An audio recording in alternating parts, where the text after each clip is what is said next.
Welcome to the Transformative Principal podcast, where we learn how to be an amazing educational leader. I am your host, Jethro Jones.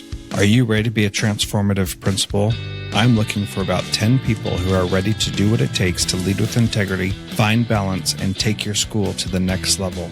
If you're looking to improve your leadership in a measurable way, go to transformativeprincipal.org/mastermind to see if you qualify to join a group of like-minded people who are ready to be the best principals in the country. Last week, I talked to you a little bit about the Free to Focus course that Michael Hyatt is launching right now, and that is currently open. You can go and take advantage of that right now. Go to transformativeprincipal.org/focus, and you can sign up to be part of that. Now, what's really powerful is that by taking that course, you're going to give yourself permission and time to get the things done that you really need to do. Now, I know that the real work happens after the kids and teachers go home and we stay at work for 3 hours to make sure we get all that stuff done. What this course will enable you to do is to find ways to make that time as productive as possible so that you're spending less time and getting more work done and still having margin in your life to do the things that you want to do. So this is not designed for educators, but it's a powerful course that will help take some of the skills we have in other areas and apply them to education, which, as you probably know, I'm all about. So go to transformativeprincipal.org/focus to get more information. Transformative Principal, episode 192 with Naphtali Hoff. I'm really excited about this episode. Naphtali and I think are going to be friends for a long time because this was a great conversation. Lots of good stuff about leadership versus management. I think you're going to really enjoy it. And thank you so much for listening. If you have not shared this podcast with someone, would you take a minute and just hit the share button on your device and share it with somebody who could benefit from listening to it? And that would be awesome. Thank you so much. And I appreciate you listening to the Transformative Principal podcast. Welcome to Transformative Principal. I am so excited to have today Naphtali Hoff, who is an executive coach, organizational consultant, trainer, writer, and speaker, and he was even a head of schools in Atlanta. So, Naphtali, thank you so much for being part of the Transformative Principal podcast. My pleasure, Jethro. Thank you so much for having me. So, I'm excited to have you on today. You are the author of a newish book at this point called Becoming the New Boss, The New Leader's Guide to Sustained Success. And I'm excited to talk to you because I am a new boss in a new school. And the great thing about doing this podcast is that I get to talk to people that have skill sets and experience to help me exactly where I am at. And so I feel like I get to cheat a little bit and always ask people exactly the questions that I need to ask. And so I'm excited to have you. So before we get into all that, though, why don't you tell us a little bit about your background and history? And, I don't need from birth until yesterday, but give us an idea of where you've been and what you've been working on in your career. Yes. So I began as a teacher about 20 years ago now in a independent school in Chicago. And I grew up in the New York area, but my wife is from Chicago, so we relocated there. I had an opportunity pretty much right away to get started in the classroom, and it was a fantastic, wonderful experience. A lot of work, certainly a lot of preparation, trying to really understand the field and get better at my craft all the time. But that was really my beginning, and at the same time, I felt that while being in the classroom was a wonderful experience, and I grew so much because of it, I also early on had this itch to get into school leadership. And so concurrent with my teaching, I began to find opportunities first by running what we might call a supplementary school program. These were kids who were in the public school system throughout the week and wanted to get some, in my case, religious education. So they were coming to a program run out of a synagogue 3 times a week.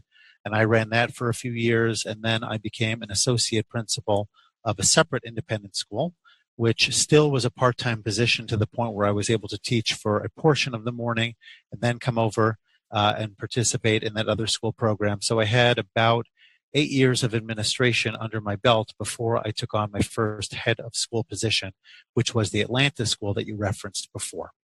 I did that for a bit and then decided that, as much as I love being in the trenches and working with individuals and all of that, I kind of had this bigger picture of what I could possibly accomplish and to be able to support principals in particular and other leaders the way that some people, consultants and others had supported me. And so I felt that if I could pivot and utilize my experiences, my leadership, some of the mistakes that I made, as well as the successes that I experienced, and to use that in a way that would help people on a broader scale, I thought that that would be a great opportunity. And thankfully, I had been doing professional development for a bunch of years prior to this decision. So I knew that there was receptivity to my content, to my message, to my style of delivery. So I knew that I had kind of like that foundational piece in the training and professional development space. And I felt that that would give me the foundation to allow me to continue to branch out, to learn more, and to become more effective in the coaching and consulting realm. And while I was doing that, I began to pursue more layers of higher education that I thought would help me. So I already held at that point 2 master's degrees in education. Then I pursued and recently completed a doctorate. It's actually a doctorate in psychology, but particularly with a focus on human and organizational psychology, which is a fancy way of saying how do you go into an organization like a school, like a nonprofit or a for-profit, and better understand the mechanics, the leadership, all of those pieces and help it really optimize. And I also pursued a coaching certification as well. And while I was doing that, I was really getting interested in not only education, which was my passion, but also leadership, writing more and more about that, posting my blogs in various formats, and then eventually deciding that I had the tools and the basis and the foundation to pull it all together and to convert it into a book. And so obviously that wasn't a seamless transition. It needed to be finessed and sort of planned and mapped out and all of that. But I found a good publisher. I found somebody who I could work with. I had most of the content basically ready to go. And I decided that why not convert into book form a lot of the strategies, a lot of the components that I had learned along the way that I felt I could have used when I was starting off in my school leadership journey that would help other people as well. And I figured that if I could put it together in kind of like a soup to nuts layout, short, easy to read, straightforward chapters with actionable items involved in each one of them, then I felt that I would be providing another service to the community and one that could ultimately allow for added engagement and conversation. That's a great history of who you are and what you've been doing. And it's, I always find it fascinating listening to people tell how they went from one place to another, because there's always, I think, a good story behind that. I'd like to talk a little bit about one of the things in your book and you talk about the essence of leadership and how that is different from management, for example. And can you talk a little bit about, going into a new school and how you establish yourself as the leader? Because, you get a lot of advice when you're doing that. And some people say, don't change anything for the first year. Just go in and listen. Other people say, go in and talk. And so talk a little bit about the leadership versus management, and then we'll get into the other part. Sure. So leadership and management are often used as somewhat interchangeable terms. They both imply somebody who's in a higher position of authority, who has responsibility to oversee others and ensure that things are happening within their building, their team, etc. And in reality, based on lots of research, it may just be semantics, but ultimately the way that leadership and management break down is that management has more to do with overseeing others, sort of making sure that things are happening that as they should. Teachers are in their classrooms on time, students are out of the hallways, reports are being delivered properly, communications getting out to parents, et cetera, and all of those are really important.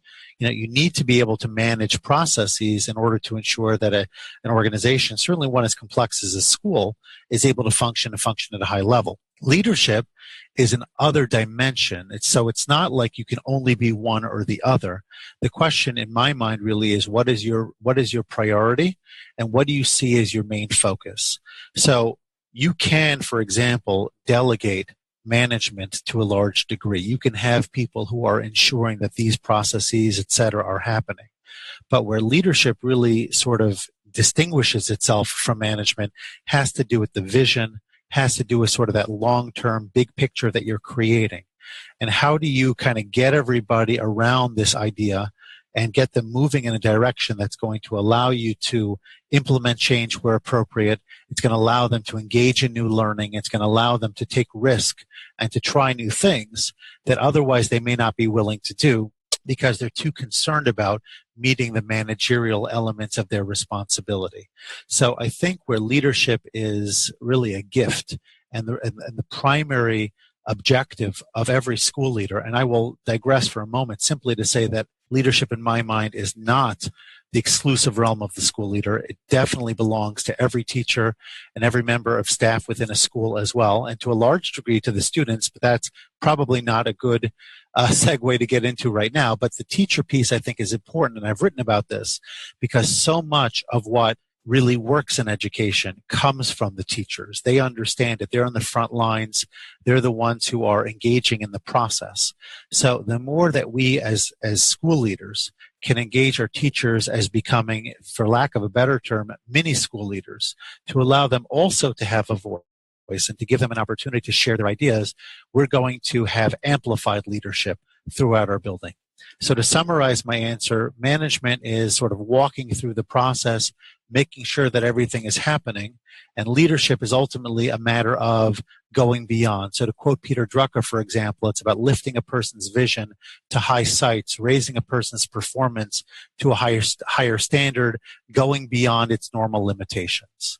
And if we think in those terms and we're willing to ask those questions that go beyond where we are today and think about how can we do it even better, that's ultimately where leadership distinguishes itself from management, because management is focused on processes of today, getting everything done, doing your checklist. Leadership is about thinking beyond.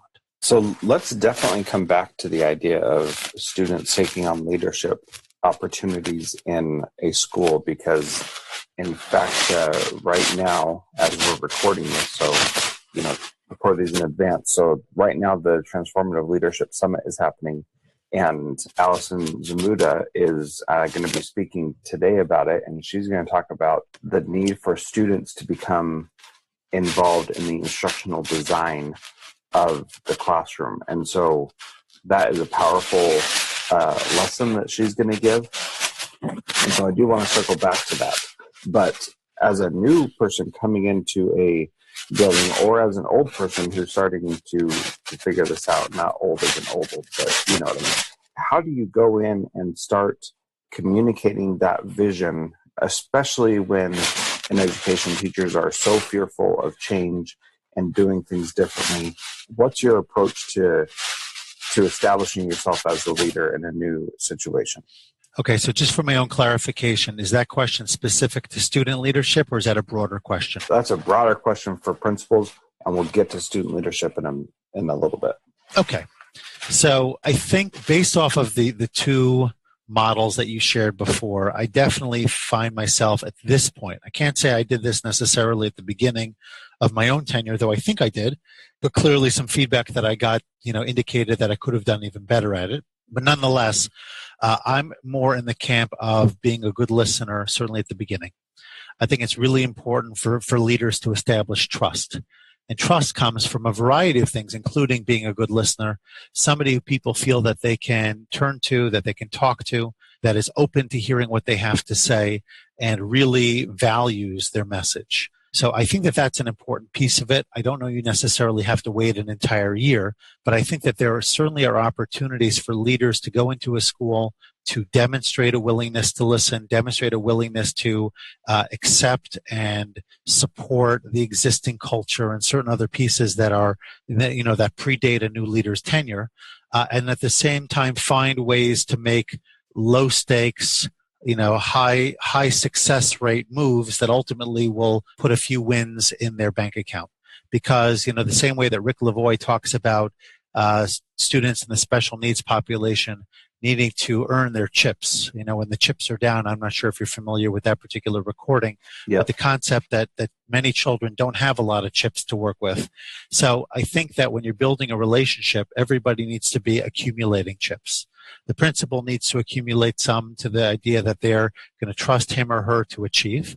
But the teachers need to be able to be earning chips as well, so that they feel that the principal respects and supports them, and they're not there to walk in and make quick judgments.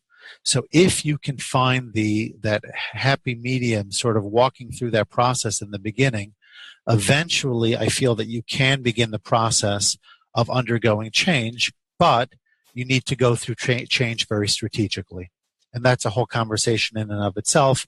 Right? How do you identify the right types of change? And what are the processes by which to gather that information? And then who are the right individuals and the right timetable by which to begin that process of implementation? How do you support it and ensure that it's moving in the right direction? All these kinds of things happen as a result of knowing where you want to go ahead and invest your time and what kind of changes you want to move forward. And if you have that, and ideally if it's the kind of thing where you get a bunch of people behind it, you're not going to get everybody. And I think the idea of consensus is a little bit of a Pollyannish concept that you're going to get everybody, within a school. You're talking of tens, if not hundreds, of members of your broader team, depending on how big your school is, for example, including your parents in particular. Then it becomes even bigger, and your students. You're not going to get everybody to support it. But if you can get everybody to understand the reasoning behind it, if you can get them to support the concept, the basic premise of what you're trying to achieve, and you get enough feedback where people feel, hey, I had an opportunity to weigh in on this, I had a voice, whether it's through small group conversations, surveys, other types of data collection, one-to-one conversation, you begin to not only build the trust, but you collect the data that you need. And ideally, you want the data to drive your process. The more that you can say, well, I did my data collection and this is what I found out. This is what I've heard. This is what, I've learned along the way. It's much harder for people to challenge that and to feel like in some way you have an agenda, personal axe to grind, when you're doing it from that place of objectivity, from that place of, sort of, let me find out whatever I can, and then let's let that help guide our process forward. So one of the things that I've heard is that schools have been devoid of leadership before someone comes in, and the superintendent wanted somebody to come in and have some, bring leadership to the school. And in that sense, I was talking to someone about this a few weeks ago, and they were going through trying to get a middle school schedule changed. And it basically became, they spent all this time going through committee, doing all this work.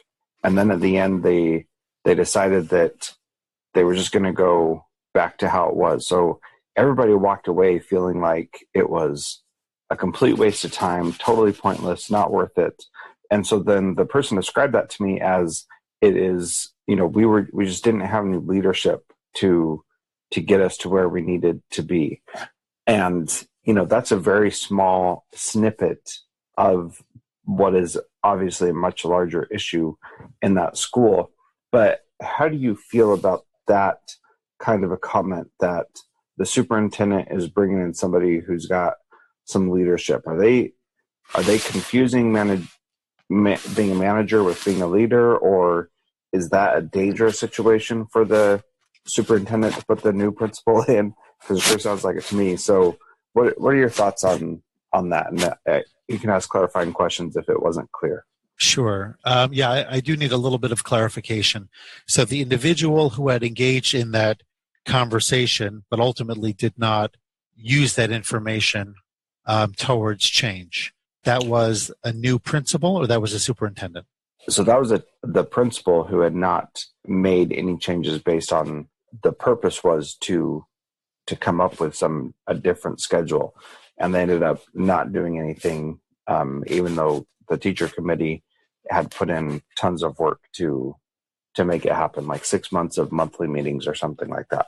Yeah, so I'm not really sure how the ball was dropped in that particular case. It sounds like either that person wasn't committed to leading the change, and maybe there were some difficulties that were not anticipated.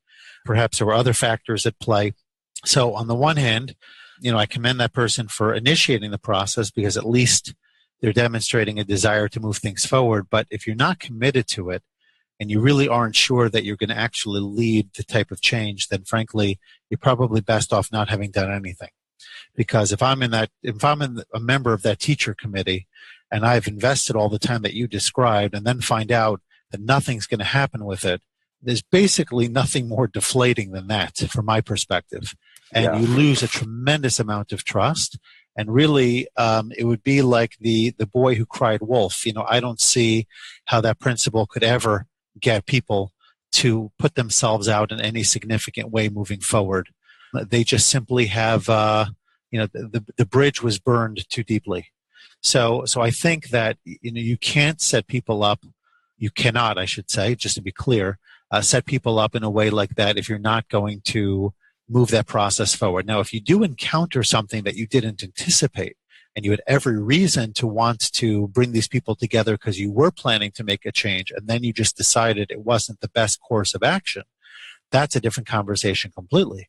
But then at least you go back to your teachers and say, hey guys, I really appreciate all of your effort, and this is what I was thinking of doing, or thinking of, the next steps I was thinking of taking based off of what we all had discussed. However, these are the things that have emerged, and then you move on from there. So at least the people who are participating know that their efforts weren't wasted. It allowed everything to, all the information to come forward, et cetera. But at the end of the day, it didn't move forward, and these are the reasons why. So I think people can accept that. They may still be disappointed, but I think at least they can accept it, and they start to say that, if he were to ask me for help again, we may have to think about the issue more before we roll up our sleeves and really go deeper with the work. But at least, it doesn't hopefully compromise the fundamental levels of trust. Well, that was a great interview with Naphtali. Next week, we're going to talk about how to come back from making a mistake. And I think that that's really good, and talking about building trust. So I hope you enjoy that. Thank you so much for listening to the Transformative Principal podcast. I love doing this. It gets me excited every single day. And I hope that you love listening to it. And please feel free to reach out to me at Jethro Jones on Twitter. And thank you so much for listening to the Transformative Principal podcast. Transformative Principal is a proud member of the Education Podcast Network. Podcasts for educators by educators. Visit edupodcastnetwork.com for more great podcasts.